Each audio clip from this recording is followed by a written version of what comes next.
Charlie Parsons Boxing Social in association with William Hill and Empire Fight Store.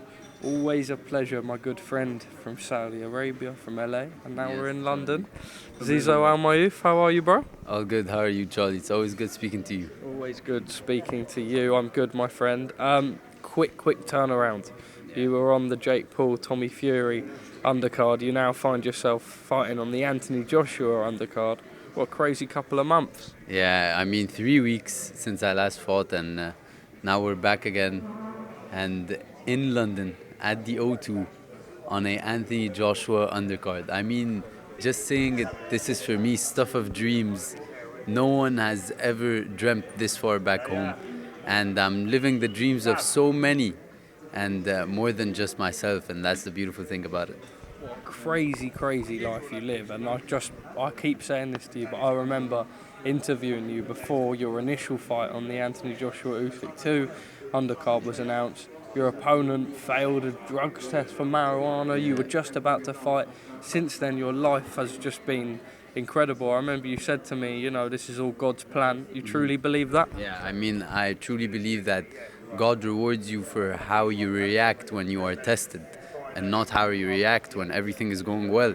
And I was really tested ever since I've started this journey. Honestly, I've been tested in the struggles and the come up and the equipment I've had, or the boxing system I've had to grow up through.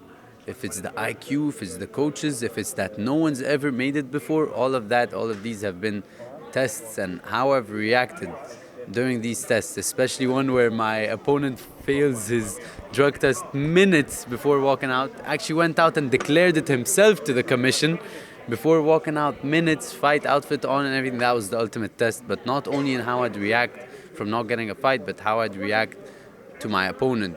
How would I treat him after? Will I raise my voice? Will I treat him badly? No, none of that, and then I was rewarded, and I'm still being rewarded till now for it, so thank God for that. Well, it is crazy. You've become the first athlete signed to Skill Challenge Entertainment in a boxing capacity. Just how much does that mean to you? I know the Kingdom of Saudi Arabia, Prince Khalid himself, and Skill Challenge Entertainment doing big things for Saudi Arabian, trailblazing in sport. Yeah, I mean, they're doing great big things, and Prince Khalid has changed my life completely.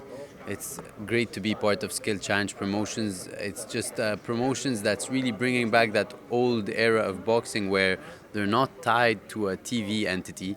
They're not tied to one specific promoter, or the fighter is not only tied to that specific promotion. You can fight on any TV, you can co-promote with other promotions, and so on and so on. And the good thing is I'm not only an athlete signed to Skill Challenge Promotions, or I'm not only a boxer signed to Skill Challenge Promotions, but I'm also a representative for Saudi Arabia. I'm a spokesperson for Saudi Arabia. You've got that 1 in a million athlete, an international athlete that could break that language barrier and change perceptions and conceptions of people that have their own ideas onto the Arab world. Well, it's important you sort of note on that. When boxing went to Saudi for the first time, a lot of people were like, is this going to be the future of something? It clearly is. Let's talk about Tommy Fury, Jake Paul, because what a spectacle and event that was. I remember watching the press conference. I wasn't there in Saudi that week, but watching it and seeing you up on the top stage and seeing the reception you got from the people in the room when you spoke, I felt like a proud brother. Just real special stuff, really. I mean, just literally not even a year ago, your life was so different. How was that whole week in Saudi, just before we get into the fight itself? I mean, it's an amazing week. It's always a great reception that I get in Saudi, and I always say that when I'm representing Saudi and when I'm back fighting there, I feel like a superhero. All I'm missing is my actual cape, and it's just a return of a hero, and they treat me no different than that. They look up to me, and many idolize, and I'm a symbol of hope and opportunity and all that stuff that you read in the comics and you watch in the movies. So it's always amazing to be there. It's a different feeling, and it's a win or win. It's a do or die when I'm in Saudi, and that's the feeling that I like to take with me wherever I fight. And I'm taking it with me to London now because I'm making history, so it's a do or die. Rachel, who's just behind us over there, my former boss, she is the first lady in Saudi Arabian history to manage a boxer or an athlete from Saudi Arabia. You always speak to me about the Saudi project being trailblazing. For you, how special is that to have? I know you've got Paul Smith as well, but Rachel Charles also there in your team. Well, like I said, I want to be a representative of Saudi Arabia, a spokesperson, and a representation of Vision 2030 in Saudi Arabia as well, where I want to start changing perceptions and conceptions. And part of doing that is making history and breaking grounds, doing what many others couldn't do, and having the guts to take a step and do something that many others couldn't do. And there's no one that has more guts to do that with me than Rachel Charles herself. You know, she is the first lady signed to a Saudi athlete, but she's just not just any lady. You know, she will stick her foot in the mud when she needs to, and she will stand her own. And that's the backing that an athlete that's making history and breaking grounds needs. Look, let's talk about that fight on the Fury, Paul undercard or Paul Fury, however we word it. You were dropped. Yeah. Crazy. I mean, just talk about the whole thing. You come out victorious, but what do you reflect on that moment 3 weeks ago? I mean, what it changed in me was more mental than it was physical. You know, physically I'm always prepared and I'm always ready. Mentally, this is just my second fight. I was practically co-main event in a packed arena of 30,000 people in my home country, everyone screaming my name. So I've learned that I need to control my temper and control the crowd, where I don't react to their hype, and then I get hyped myself, where I start off too fast or too quick or too reckless, you know. And that's what that drop did, you know. It just woke me up, and that's what I needed. Maybe, and like I said, maybe it's not what I wanted or what I needed. Learning curve, perhaps. Yeah. Maybe it wasn't what I wanted, but it was what was written, and it was what I needed. Maybe I didn't know at the time, but I knew after the fight.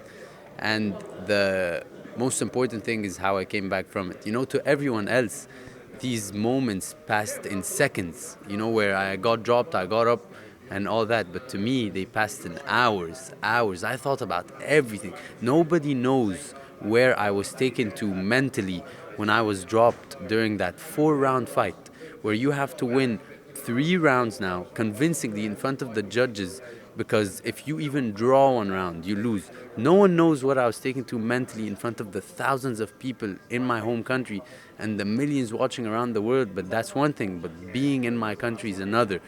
But I told you I train my mind as I train my body. And I've worked on something called visualization many times. So I've been knocked down, and I've knocked people down in my head millions of times. So when it was time for me to be knocked down, I've been there millions of times. I've been knocked down, I've gotten up, and I've won so many fights. So to everyone else, it was just the first time. But to me, I'm an experienced veteran that's done this countless times. I've gotten up, I kept my composure, I kept my calmness, I stuck to my game plan, my jabs, and I got the job done. Zizo, Saturday night, what do you know about your opponent? The only thing I know is that he's a southpaw. That's the only thing I know. It's the only thing I have known, you know. And these are stuff that it's not out of the ordinary to know that little about your opponent when you're fighting at the level I'm fighting at. It's just still my 3rd fight, and I know enough. That's all I need to know, really. I just need to know he's a southpaw, orthodox, and that's it. I don't care for his height. I don't care for his power, his speed, his record. None of that, you know. And I have a veteran and a legend in Buddy McGirt in my corner, where at the end of the day, he prepares me mentally to just, you know, be prepared for anyone. And I don't really focus on my opponent. I focus on the best I can be. And when I'm at my best, I'm sure I can adapt to anything that's going to come. I'm just excited for this fight because the pressure is there, but it's a different kind of pressure, you know? I want to showcase my boxing, my defense, my offense, and all that stuff. And I'm looking forward to getting it over with, you know, God willing, and enjoying Ramadan with my family. Zizo, my man, thank you for speaking to us. We look forward to seeing you again on an Anthony Joshua undercard and having a big end to your 2023. Yep. I mean, that's the best way to do it, and more fights to come and bigger stages to step up to. Ziyad Almaayouf, all the best Saturday night, and we look forward to seeing you in action.